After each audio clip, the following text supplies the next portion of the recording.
Luiz Guilherme Vigílio Fernandes, eu fui aluno da doutora Ana Lúcia por quase 12 anos, né? Tenho colaboração com o grupo do Instituto Butantan, fiz meu mestrado, doutorado e pós-doutorado, e foi durante o meu pós-doutorado que a gente teve a ideia desse projeto que a gente vai falar hoje para vocês.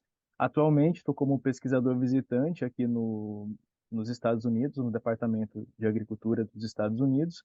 Continuo trabalhando na linha de leptospira e leptospirose, e hoje a gente vai falar um pouquinho desse novo teste diagnóstico que a gente fez no Instituto Butantan, no laboratório da doutora Ana Lúcia Nascimento, na qual a gente teve a ideia de juntar vários pedacinhos de várias proteínas interessantes para fazer uma nova proteína quimérica, né? Uma proteína Frankenstein, para potencializar a capacidade de detecção de anticorpos durante a leptospirose.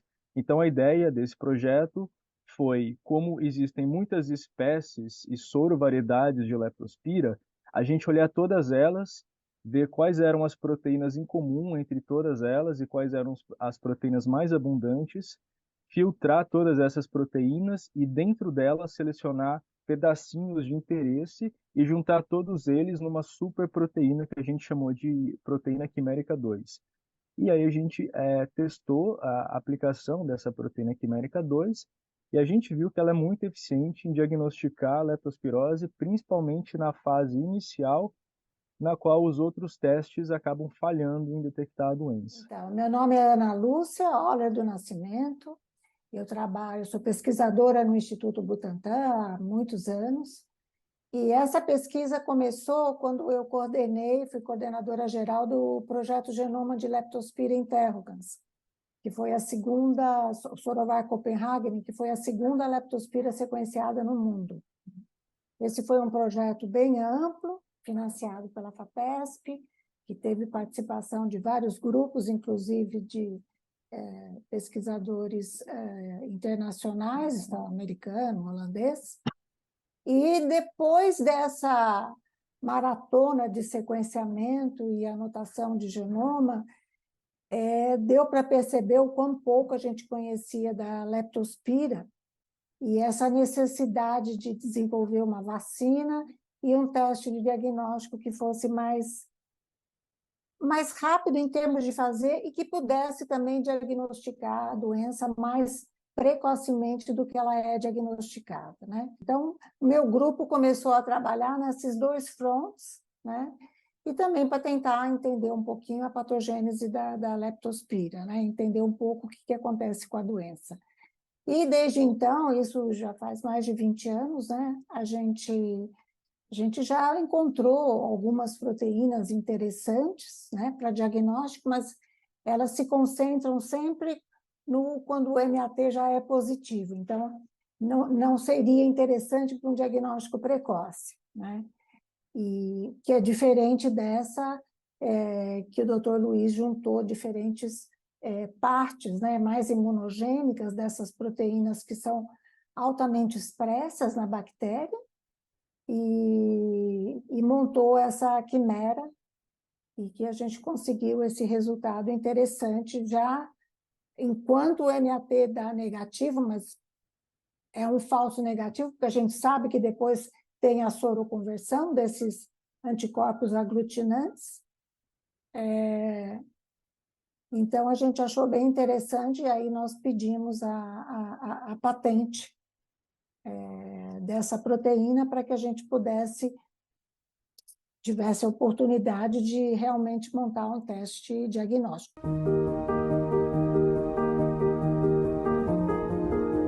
O teste recomendado pela Organização Mundial da Saúde é o MAT, o teste de microaglutinação. A gente se refere a ele como padrão ouro, mas a gente acredita que de fato ele não é muito padrão ouro. Ele se baseia na detecção também indireta da infecção, detectando anticorpos contra proteínas de leptospira, proteínas ou carboidratos. A ideia desse teste é você colocar em contato o soro desse paciente com uma série de culturas de bactérias vivas, as leptospiras, para detectar a aglutinação. Se você tem anticorpos naquela mistura de soro que são contra antígenos de leptospira, esses anticorpos vão se grudar na bactéria e trazer elas bem juntinhas, causando uma aglutinação, né? O problema é que esses anticorpos aglutinantes, eles demoram um pouquinho a se formarem, e aí, além de ser um teste um pouco subjetivo, às vezes é difícil para o técnico observar essa aglutinação, tem que ser uma aglutinação muito significativa. Então, além de ser bastante laborioso, né, como eu falei para vocês, existem várias espécies e soro-variedades de leptospira. Então, esses laboratórios de referência, onde esses testes são feitos, eles têm que manter semanalmente todas essas culturas, passando em novo meio de cultura, evitar contaminação, evitar autocontaminação, né, para os técnicos também não se contaminarem com as leptospiras. Então, é um teste bastante trabalhoso, bastante laborioso. Os meios de cultura para crescimento de leptospira também não são muito fáceis de fazer, são bastante caros. Então, você tem toda essa somatória de fatores que realmente dificultam a implementação desses testes, mas, para mim, a principal falha desse teste é a demora em detecção da leptospirose. Por exemplo, como a gente mostrou que a nossa proteína é mais efetiva na fase inicial. A gente tem amostras pareadas de pacientes, ou seja, o paciente estava apresentando sintomas de leptospirose, mas não são sintomas exclusivos, né? São sintomas comumente confundidos com de outras doenças febris. Ele vai no hospital, é retirado o sangue, né, para a separação do soro, e é feito esse teste de microaglutinação. Como no começo ainda não existem muitos anticorpos aglutinantes, esse teste acusa negativo, mas na verdade é um falso negativo, né? A pessoa está contaminada com a leptospira, mas ainda não gerou anticorpos suficientes para ocasionar a aglutinação das bactérias. Aí ele volta para casa, continua com sintoma, vem um segundo momento, retira o soro e aí, fazendo de novo o teste de microaglutinação, se detecta a leptospirose justamente porque houve aglutinação. Então, o que a gente fez? Lançando mão dessas duas amostras pareadas, MAT negativo e MAT positivo, a gente colocou o soro para reagir com a nossa proteína quimérica, para ver se anticorpos presentes nesses soros conseguiriam reconhecer de maneira mais eficiente o nosso antígeno quimérico.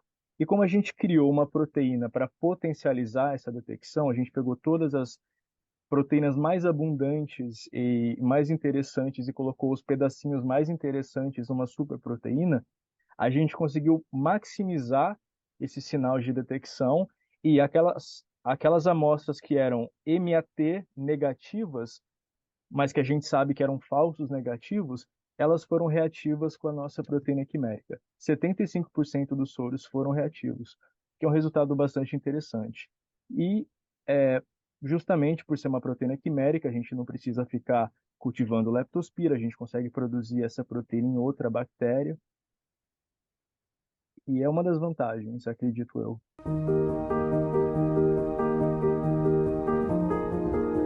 Nós ainda temos muita coisa que fazer, nós temos que fazer alguns testes com grupos mais amplos, selecionados, aqueles chamam de coorte, mas nós vamos tocando. Eu acho que o mais difícil a gente conseguiu, agora a gente precisa burilar e checar mais ainda para ter certeza de que realmente ela é uma boa proteína para o diagnóstico. E eu acho que montar um dipstick, tipo o teste da COVID, seria a situação ideal, porque você não precisaria manter refrigerado, poderia distribuir para o país inteiro, uma gotinha, sei lá, do próprio sangue, nem do soro, porque o cara não precisa nem fazer o soro, né, a partir do sangue, já daria uma reatividade, essa seria a situação ideal. Mas tudo isso ainda precisa ser testado, tá? Então, na verdade, a gente está na fase inicial, mas, como você vê, pelo tempo que a gente demorou para achar, né? Não é fácil a gente pegar isso aí, tá?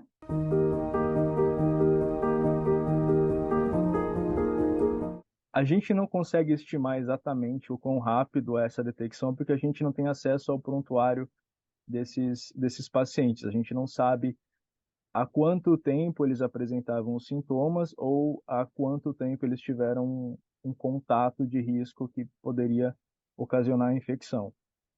Mas, normalmente, para o teste MAT, a partir de uma semana já se começa a detectar esses anticorpos aglutinantes. Então, a gente acredita que, como essas amostras que a gente tem pareadas eram MAT negativas, provavelmente era durante a primeira semana de infecção. Provavelmente, a gente não tem esses dados. Mas a ideia é exatamente essa.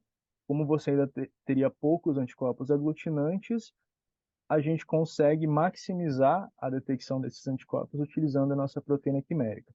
E aí a importância, né, como leptospirose é tratável por antibiótico, quanto mais cedo você tiver o diagnóstico exato, né, porque também o diagnóstico clínico ele é bastante dificultoso, não existem bons parâmetros que indicam leptospirose, a gente faz esse teste sorológico. Então, o quanto antes você detectar anticorpos contra as bactérias, provando a infecção, mais cedo você consegue entrar com a terapia por antibiótico e você melhorar o prognóstico desse paciente. A questão é que a leptospirose ela pode ser uma doença pouco severa, que pode sarar sem nenhum tipo de intervenção médica, a pessoa não tem tanta, clinicamente, né, dor, nada, e aí ela sara, mas tem a leptospirose severa, né, que é causada, que foi esse sorotipo que a gente sequenciou,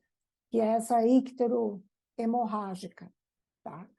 E se o cara tem essa leptospirose causada por esse tipo de leptospira, ele pode falecer num tempo relativamente curto, porque ela dá focos hemorrágicos, é uma doença bem complicada.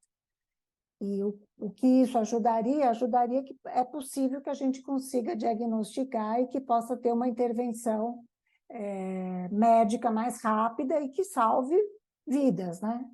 Então, se a gente conseguir estar ajudando nesse sentido, já valeu, entende?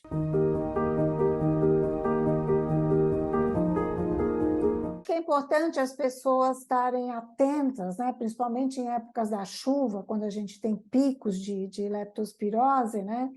Isso porque quem carreia são ratos, né? Ratos de esgoto, que são assintomáticos para a leptospirose. Então, a leptospira entra nesses ratos e se aloja nos rins, coloniza os rins, e ele fica excretando leptospiras vivas pela urina, e isso contamina o meio ambiente, e aí, quando chove, a leptospira ela sobrevive nessa água, tá? Porque ela sobrevive.